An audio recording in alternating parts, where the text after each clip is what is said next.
మీకు ఏ ప్రార్థన చెప్పండి? ఉపవాస ప్రార్థనలు అంటే ఏంటి?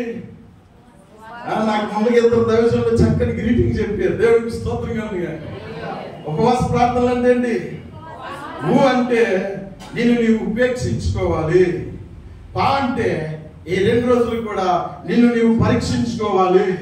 వా అంటే వాక్యం చేత, సా అంటే సహవాసములు, ము అంటే నువ్వేం చేయాలో తెలుసా? ఇదే ముక్తికి మార్గం. దేవునికి స్తోత్రం కలిగిన గాక. నీవు ఉపేక్షించుకోవాలి. ఉపవాస ప్రార్థన అవసరం.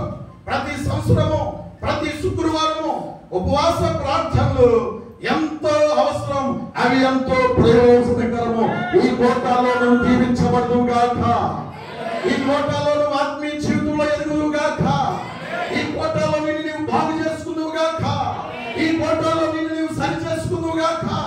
ఈ కోటాలో మహిమ కలిగిన సంఘముగా మార్చబడి యేసు రాకడలో ఎత్తబడును గాక. అదే మా ప్రయాస, అదే మా ఆరాధన, అదే మా బాధ. కనీసం ఎవరినైనా 10 నిత్యత్వానికి తీసుకుని వెళ్ళాలి. అందుకే దైవజనులు ఏం చేస్తారంటే ఎంతో ప్రయాసపడి ఉజ్జీవస్తులని, ఉపవాస కూటాలని, శుక్రవారం కూటాలని, ఆదివారపు ఆరాధనని ఎంతో ప్రార్థనా పూర్వకంగా సిద్ధపడి దేవుని సంఘాన్ని సిద్ధపరచాలి. దేని కొరకు? దేవుని రాజ్యం వెళ్ళడం కొరకు. దేవునికి స్తోత్రం. నేను వేసే రాజ్యంలో ఉంటానన్న వారు గట్టి దేవుని స్తోత్రం చెప్పండి. హల్లెలూయా, హల్లెలూయా.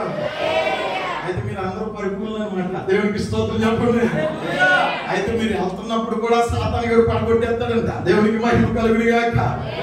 కనుక మనం ఏం చేయాలంటే ఆ క్షణం, చివరి క్షణం వరకు కూడా సిద్ధపడి ఉందుము గాక.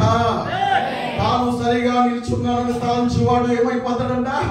పడిపోతాడని రాయబడ్డది. కనుక మనం ఆ ప్రభు రాకడ వరకు మనము సిద్ధపడి ఉండాలి. ఆయన వచ్చే వరకు, మనం పోయే వరకు కూడా ఆయన రాజ్యం కొరకు సిద్ధపాటు కలిగి ఉందుము గాక. ఆమేన్, ఆమేన్. నడిపిస్తాడు.